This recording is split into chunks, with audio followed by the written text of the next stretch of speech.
Hi dears, welcome to Nishita's cuisine. ഇന്ന് ഉണ്ടാക്കിയിട്ടുള്ളത് സിംഗാര ആട്ട പൂരിയും potato സബ്സിയും. ഇത് ശിവരാത്രിക്കും മറ്റു ഫെസ്റ്റിവലിനും ഒക്കെ ഫാസ്റ്റിംഗ് ചെയ്യുമ്പോൾ കഴിക്കുന്ന ഒരു ബ്രേക്ക്ഫാസ്റ്റ് കോംബോ ആണ്. അപ്പൊ ഇതെങ്ങനെ ഉണ്ടാക്കുന്ന നോക്കാം. സിംഗാട ആട്ട പൂരി ഉണ്ടാക്കാം. ഞാനിവിടെ ഒരു ബൗളിലേക്ക് 1 കപ്പ് സിംഗാട ആട്ട എടുത്തിട്ടുണ്ട്. ഇംഗ്ലീഷിൽ വാട്ടർ ചെസ്റ്റ്നട്ട് ഫ്ലോർ എന്ന് പറയും. ഇത് ഗ്ലൂട്ടൻ ഫ്രീ ആണ്, ഹെൽത്തി ആണ്. ഓൺലൈനിൽ വാങ്ങിക്കാൻ കിട്ടും. നോർത്ത് ഇന്ത്യയിലും ഗൾഫിലെല്ലാം കടയിൽ വാങ്ങിക്കാൻ കിട്ടും. കേരളത്തിൽ കിട്ടുമെന്ന് അറിയില്ല. ഇനി ഇതിലേക്ക് ചേർക്കാൻ വേണ്ടി ഇത് 1 ഉരുളക്കിഴങ്ങ് വേവിച്ചുടച്ചെടുത്താണ് ചേർക്കാം. ഇനി ഇതിലേക്ക് ആവശ്യത്തിന് ഉപ്പ് ചേർക്കാം. 1/4 ടീസ്പൂൺ കുരുമുളക് പൊടി ചേർക്കാം. 1/4 ടീസ്പൂൺ ചെറിയ ജീരകപ്പൊടി ചേർക്കുന്നുണ്ട്. അല്ല, നിങ്ങൾക്ക് ഇഷ്ടമുള്ള ചേർക്കാം, ഇല്ലെങ്കിൽ ഒഴിവാക്കാം.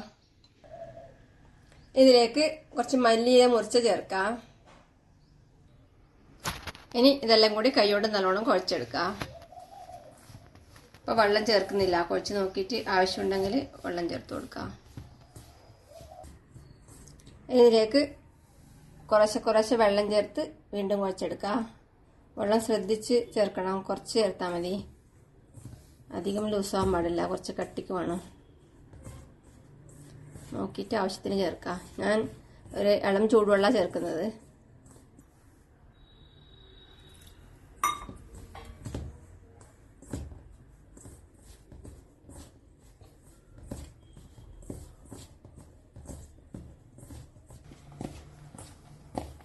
ഇപ്പോൾ വെള്ളം ചേർത്ത് ഏകദേശം കുഴച്ചെടുത്തിട്ടുണ്ട്. ഇതിലേക്ക് 1 ടീസ്പൂൺ നെയ്യും കൂടെ ചേർത്ത് വീണ്ടും കുഴച്ചെടുക്കാം.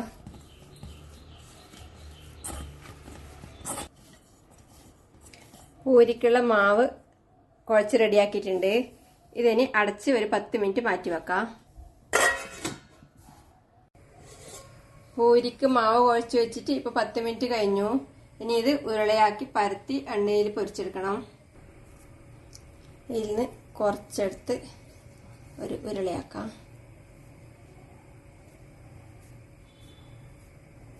ഒരു ബട്ടർ പേപ്പറിൽ കുറച്ച് നെയ്യ് പുരട്ടി വെച്ചിട്ടുണ്ട്. ഇതിൻ്റെ മേലെ ഈ ഉരുള വെച്ച് ആദ്യം കൈ കൊണ്ട് മെല്ലെ പരത്താം. അതിന് ശേഷം ഒരു ചപ്പാത്തി പരത്തുന്ന തടി കൊണ്ട് പരത്താം. അധികം നേർത്തായിട്ട് പരത്തണ്ട, കുറച്ച് വണ്ണത്തിലിരിക്കുന്നതായിരിക്കും നല്ലത്. ഇത് കുറച്ച് റൗണ്ട് ഷേപ്പാക്കാൻ വേണ്ടി ഒരു ബൗൾ എടുത്തിട്ടുണ്ട്. പ്രസ് ചെയ്തിട്ട് ഷേപ്പാക്കി.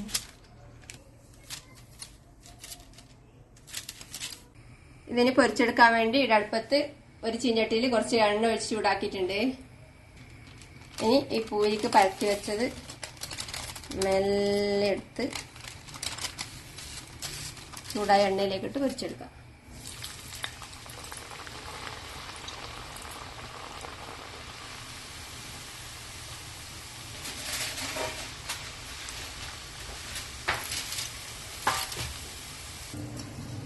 ഒരു സൈഡ് പൊന്തി വന്നിട്ടുണ്ട്. ഇനി തിരിച്ചിടാം.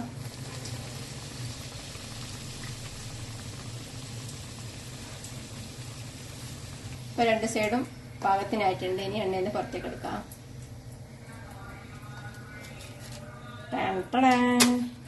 സിംഗാട ആട്ട പൂരി റെഡിയാണ്. ഇനി ഉരുളക്കിഴങ്ങിന്റെ ഒരു സൈഡ് ഡിഷ് ഉണ്ടാക്കാം. അടുപ്പത്ത് ഒരു പാൻ വെച്ച് ചൂടാക്കി അതിലേക്ക് 1 ടേബിൾ സ്പൂൺ എണ്ണ ഒഴിക്കാം. എണ്ണ ചൂടാവുമ്പോൾ 1/4 ടീസ്പൂൺ ചെറിയ ജീരകൂട്ട് പൊട്ടിക്കാം. ജീരകം പൊട്ടിക്കഴിയുമ്പം ഇതിലേക്ക് 1 ടീസ്പൂൺ ഇഞ്ചി ചതച്ചതും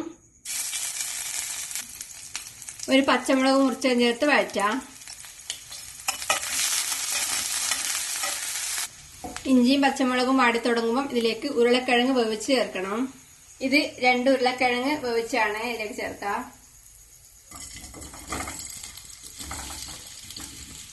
ഇത് ഇളക്കി മിക്സ് ചെയ്യാം.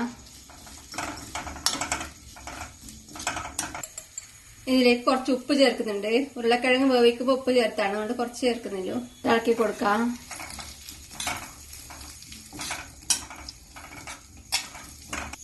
ഇനി ഇതിലേക്ക് 1 ടേബിൾ സ്പൂൺ നിലക്കടല വറുത്ത് പൊടിച്ച് ചേർത്ത് ഇളക്കി കൊടുക്കാം.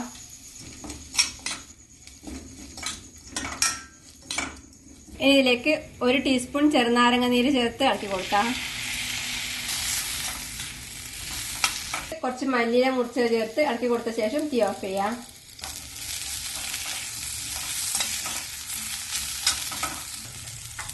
ആലു സബ്സി റെഡിയാണ്. നല്ല ടേസ്റ്റി ആയിട്ടുള്ള സിംഗാര ആട്ടാപ്പൂരിയും പൊട്ടറ്റോ സബ്സിയും റെഡിയാണ്. ഉണ്ടാക്കി കഴിക്കുക. അഭിപ്രായങ്ങളും നിർദ്ദേശങ്ങളും അറിയിക്കുക. സബ്സ്ക്രൈബ് ചെയ്യുക, സപ്പോർട്ട് ചെയ്യുക. താങ്ക്